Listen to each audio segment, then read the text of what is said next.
तो दोस्तों आज मैं आपको केमिस्ट्री की वो इंपॉर्टेंट रिएक्शन बताने वाला हूँ जो आपके बोर्ड एग्जाम में 100% पूछी जाएंगी। और अगर आपने यही रिएक्शन तैयार करी तो आप पक्का ही बोर्ड में कोई भी रिएक्शन आपकी छूटेगी नहीं। इन्हीं में से आपका बोर्ड एग्जाम में आपको मिल जाएगा। तो उन्हीं में से पहली रिएक्शन आपके सामने जो है वो है वोल्टेज अपक्रिया। क्या है वोल्टेज अपक्रिया? वोल्टेज अपक्रिया क्या होती है? जब शुष्क ईथर की उपस्थिति में एल्केन हैलाइड के दो अणु जो होते हैं वो सोडियम धातु के साथ क्रिया करके उच्च एल्केन बनाए तो वो हमारी वोल्टेज अपक्रिया होती है। अब क्या होता है, जो हमारा एल्केन हैलाइड क्या होता है? एल्केन हैलाइड होता है आरसीएल। और ये जब 2Na के साथ क्रिया करेगा तो ये भी इसके दो अणु ले जाएंगे, जैसा कि वहां पे लिखा था। तो एक अणु ये हो गया, इसका एक ये हो गया। जब इसके दो अणु ले जाएंगे तो यहाँ से क्या निकल जाएगा हमारा? यहाँ से ये हमारा अपना NaCl यहाँ से बना के ये निकाल देंगे और फिर यहाँ पे ये एल्केन बन जाएगा। एल्केन का मतलब अगर इसका मैं जनरल कोई एग्जाम्पल लेना चाहूँ तो इसका एग्जाम्पल ये हो, आर का मतलब होता है एल्केन। एल्केन का मतलब यहाँ पे मैंने ले लिया CH3 ले लिया, आर की जगह आर ये CH3 ले लिया तो यहाँ पे CH3Cl हो गया प्लस 2Na और यहाँ पे भी Cl CH3। अब वही चीज शुष्क ईथर की उपस्थिति होगी यहाँ पे और आगे क्या होगा? अब देखो जब यहाँ पे CH3 था तो यहाँ पे R था, जब यहाँ पे R था तो यहाँ R बना, जब यहाँ CH3 था तो यहाँ पे क्या बनेगा? CH3 और क्या निकलेगा? 2NaCl। अब ये हमारा क्या होता है? एथेन होता है। क्या होता है? एथेन। अगर आपको एक कार्बन वाले यौगिक से दो कार्बन वाले यौगिक बनाना है तो यहाँ आपको वोल्टेज अपक्रिया करनी होगी। जैसे आपकी एक रिएक्शन बहुत पूछी जाती है, कैसे प्राप्त करोगे मेथेन से एथेन या मेथिल अल्कोहल से एथिल अल्कोहल। तो वहाँ पे एक स्टेप होती है, जब आप एक कार्बन से दूसरे कार्बन पहुंचोगे तो वहाँ पे आपको वोल्टेज अपक्रिया करानी पड़ती है। तो जैसा कि मैंने अभी आप लोगों को वोल्टेज अपक्रिया समझाई थी, तो इसी की दो अपक्रियाएं होती हैं। एक तो होती है वोल्टेज फिटिंग और एक होती है खाली फिटिंग अपक्रिया। तो उनको मैं इन्हीं में समझा दे रहा हूँ। आप लोगों को कोई दिक्कत हो तो बाद में पूछ लेना। जैसे क्या होती है? वोल्टेज फिटिंग अपक्रिया होती है। तो जैसा कि इसमें वर्ड आया है फिटिंग, फिटिंग का मतलब होता है कुछ इसमें फिट हो जाएगा अलग से आके। तो ऐसे वोल्टेज अपक्रिया में हमने क्या बताया था कि जो हमारा एल्केन हैलाइड के दो अणु थे उन्होंने सोडियम धातु से क्या उच्च एल्केन बनाया था। अब यहाँ पे हमें कुछ फिट करना है आके। अब फिट क्या करेंगे? यहाँ पे जब हमारे CH3 था, जब दोनों जगह CH3 था उसमें एक CH3 को हटा के एक चीज को फिट कर देंगे जो होता है हमारा फेनिल समूह। क्या होता है? फेनिल। ये इसको हमने फिट कर दिया। अब क्या था, जब हमारा वहां पे दोनों जगह CH3 था तो हमारा CH3 बना, मतलब एथेन बना। अब जब हमने एक जगह इस पे ये लगा दिया R की जगह तो हमारा यहाँ पे CH3 की जगह क्या बन जाएगा? यहाँ पे बन जाएगा ये। और इसका नाम क्या होता है? इसका नाम होता है टॉलुइन। ये नाम होता है इसका। क्या नाम होता है? तो ऐसे ही इसी प्रकार यहाँ पे हमारी रिएक्शन क्या बन जाएगी? ये वाली CH3Cl plus 2Na plus Cl phenyl समूह आ गया यहाँ पे ये। और शुष्क ईथर की उपस्थिति में इसने क्या बना लिया? ये यहाँ पे आके ये बन गया इसका दोस्तों टॉलुइन।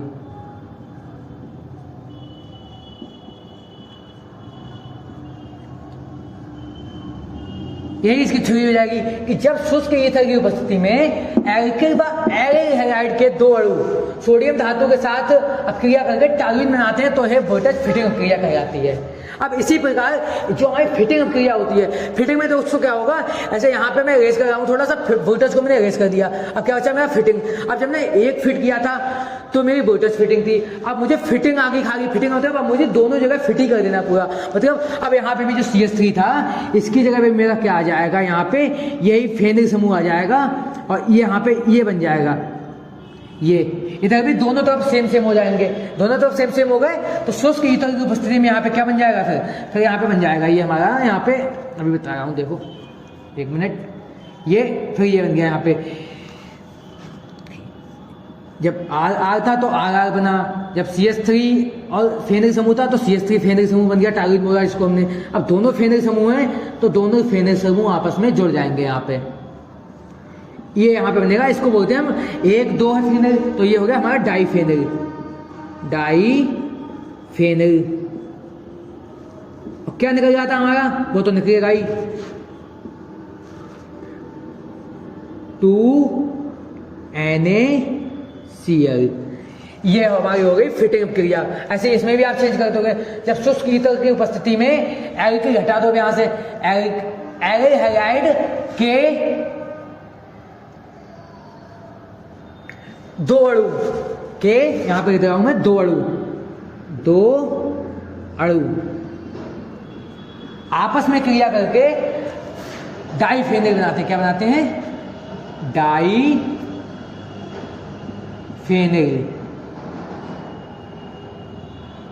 तो ये हमारी क्रिया कौन सी होती है? ये हमारी क्रिया होती है केवल फिटिंग क्रिया। कौन सी? फिटिंग क्रिया। तो इसी प्रकार इसमें मैंने वोल्टेज क्रिया के माध्यम से आपको 3 क्रिया समझाई हैं और तीनों बहुत ज़्यादा सिंपल थी, कुछ नहीं था। फिटिंग, वोल्टेज फिटिंग में 1 फिट करना था, फिटिंग में दोनों फिट कर दिए थे। तो ये आपको आई थिंक समझ में आ गई होंगी। अब चलते हैं हम अपनी नेक्स्ट अपक्रिया पे। तो दोस्तों नेक्स्ट अपक्रिया हमारी आ गई इटार्ड अपक्रिया। इटार्ड अपक्रिया में क्या होता है? वह अपक्रिया जिसमें कार्बन डाइसल्फाइड व क्रोमिक क्लोराइड की उपस्थिति में टॉलुइन जो होता है उसका ऑक्सीकरण बेंजल्डिहाइड में हो जाता है, इटार्ड अपक्रिया कहलाती है। अब टॉलुइन हमारा क्या होता है? CH3 पे क्या लग जाता है? फिनॉल, वो लग जाता है फेनिल समूह। और जब इसको ऑक्सीकरण कराएंगे, ऑक्सीकरण के यहाँ पे 2 ऑक्सीजन लेने पड़ेंगे हमें। अब देखो ऑक्सीकरण होता है तो कहाँ से क्या निकलता है? यहाँ पे जो हमें 3 H दिख रहे हैं, इसको अगर मैं ऐसे लिख दूँ H और H2, तो H2 है जो वो यहाँ से एक O को लेके क्या निकल जाता, बना देता है, यहाँ पे H2 बना देता है। और बाकी जो एक O यहाँ पे रह गया, जो यहाँ पे ये बॉन्ड दिखा हुआ है, एक O वहाँ पे ऐड हो जाता है जाके, तो ये क्या बन गया? CHO बन गया यहाँ पे। और फिर इसमें उपस्थिति किसकी होती है? कार्बन डाइसल्फाइड हमारा CH2 होता है, क्रोमिक क्लोराइड होता है हमारा CrO2 Cl2, और ये हमारा बन गया बेंजल्डिहाइड।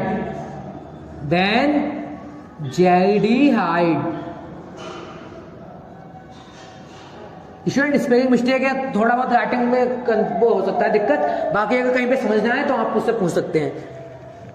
ये हमारा था टॉलुइन। नेक्स्ट रिएक्शन, नेक्स्ट जो हमारी अपक्रिया है दोस्तों वो है रोजन-मुंड अपक्रिया। अगर राइटिंग थोड़ी बहुत गंदी है मेरी, इसलिए कोई दिक्कत नहीं है। नेक्स्ट हमारी जो क्रिया कौन सी है? रोजन-मुंड अपक्रिया। उसमें क्या है? जब एसिड क्लोराइड होता क्या है? COCl समूह होता है।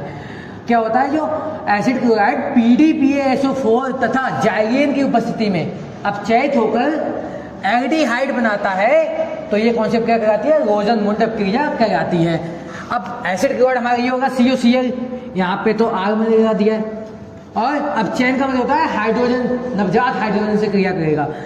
ये PDPaSO4 की उपस्थिति में एल्डिहाइड बनाएगा, तो और इसमें HCl निकल जाएगा। जहाँ पे भी आपको Cl दिखे तो Cl अगर कहीं पे उस अपक्रिया में Na दिखेगा तो Na के साथ या तो बाहर जाएगा, नहीं तो वो H अपना कहीं से लेके HCl बना के बाहर निकल जाता है। अब इसमें होता क्या है? इसका एक H जो होता है वो यहाँ से HCl बना के निकल जाता है, और जो दूसरा H होता है वो यहीं पे आके लग जाएगा, तब CHO बन जाएगा। तो यहाँ पे RCH हमारा बन गया। ये हमारा एल्डिहाइड होता है और ये हमारा क्या होता है? एसिड। अगर इसी का मैं एग्जाम्पल ले लूँ तो एग्जाम्पल अगर R की जगह मैं ले लूँ CH3COCl प्लस 2H, उपस्थिति होगी PDBaSO4 और यहाँ पे जाइलीन, वो जो ऊपर था, यहाँ पे क्या बन जाएगा? आगे मैंने बताया था एल्डिहाइड बनाएगा, मतलब CH3CHO प्लस HCl, यहाँ पे ये बन गया। अब अगर मैं यहाँ पे CH3 जगह बेंजीन फेनिल समूह ले लूँ तो यहाँ पे ये फेनिल समूह आ जाएगा, मतलब यहाँ पे आप जो लेंगे वो वहाँ पे ऐड हो जाएगा। ये हमारी रिएक्शन हो गई। नेक्स्ट जो हमारी रिएक्शन है वो है सिमेट अपक्रिया। सिमेट अपक्रिया में क्या होता है दोस्तों? जब कार्बोक्सिलिक अम्ल होता है उसको सांद्र H2SO4 की उपस्थिति में हम हाइड्रोजोइक अम्ल से क्या कराएंगे? अपक्रिया कराएंगे, तो उसमें हमारा जो होता है बंडलीय अमीन बनता है। बंडलीय अमीन क्या होता है? बंडलीय अमीन होता है मतलब प्राथमिक अमीन बनता है। तो ये हमारी अपक्रिया क्या कहलाती है? सिमेट अपक्रिया कहलाती है। इसकी जो रिएक्शन हो जाएगी वो क्या हो जाएगी?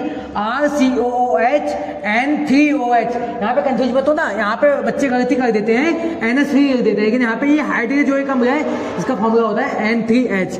तो जब कार्बोक्सिलिक अम्ल है ये हमारा, ये हो गया N3H हाइड्रोजोइक अम्ल, ये सांद्र H2SO4 की उपस्थिति में जब क्रिया करेगा तो ये बनता है बंडलीय अमीन RNH2 प्लस यहाँ से ये जो CO2 यहाँ से ये जो है ये CO2 बना के निकल जाता है और बच्चा क्या हमारा यहाँ पे देखो NH2 तो यहाँ पे आ गया, बाकी NH2 आ गया, एक H चाहिए था, एक H चाहिए था, NH2 बन गया, बाकी 2 N यहाँ पे आ गए, तो उन्होंने मिलके नाइट्रोजन गैस निकाल दी।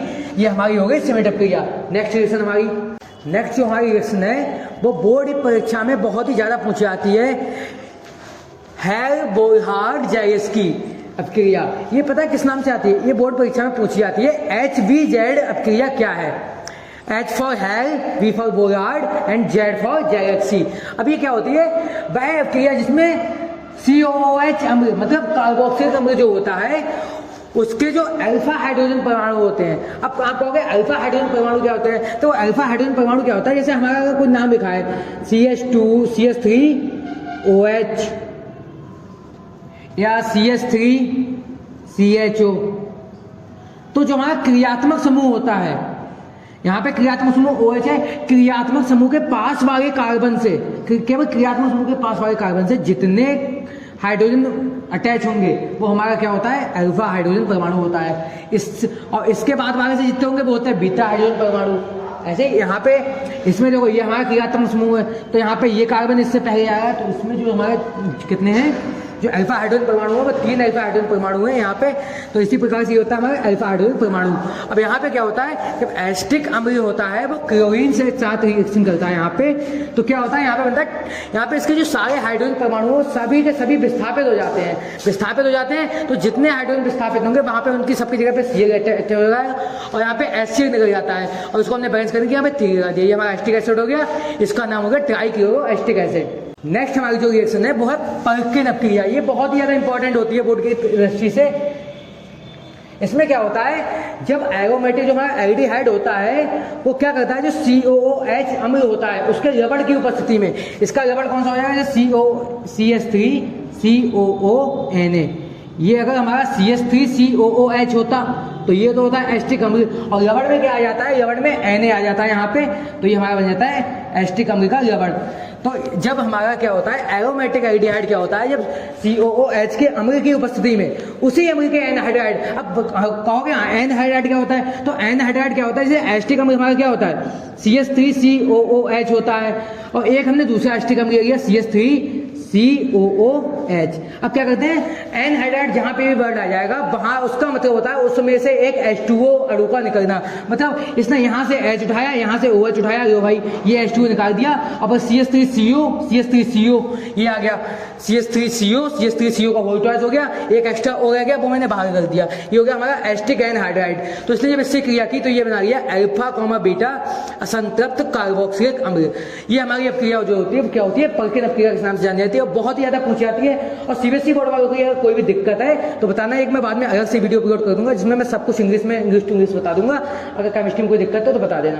नेक्स्ट जो हमारी रिएक्शन है वो कौन सी है? वो है हमारी कैनिजारो क्रिया। कैनिजारो क्रिया में क्या होता है? जब जो हमारा एल्डिहाइड होता है उसके 2 अणु किसी क्षार के साथ अपक्रिया करेंगे तो उसमें क्या होता है?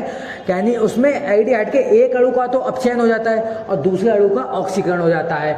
ऑक्सीकरण देखो किस में होता है? ऑक्सीकरण होता है भाई कार्बोक्सिलिक अम्ल में, और अपचयन किस में होता है? अपचयन होता है अल्कोहल में। तो ये हमारी क्रिया है 2HCHO + NaOH। अब इसके एक अणु का हमने अपचयन कराया तो हमारा यहाँ पे एक कार्बन वाला एल्डिहाइड था, तो हमें एक कार्बन वाला हमारा अल्कोहल मिल गया जिसका नाम है मेथाइल अल्कोहल।